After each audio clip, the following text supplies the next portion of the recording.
mga bato na ginagamit ko sa pagpapabigat po sa paso. Yan po yung plastic na paso para hindi matumba yung ating mga orchids.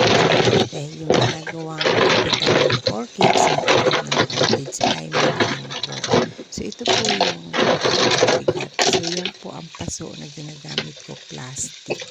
So malaking tulong po yung mga batong iyan. So kung makikita nyo iba't ibang kulay, napakagandang tingnan, diba? Yun lang po. Bye-bye. God bless.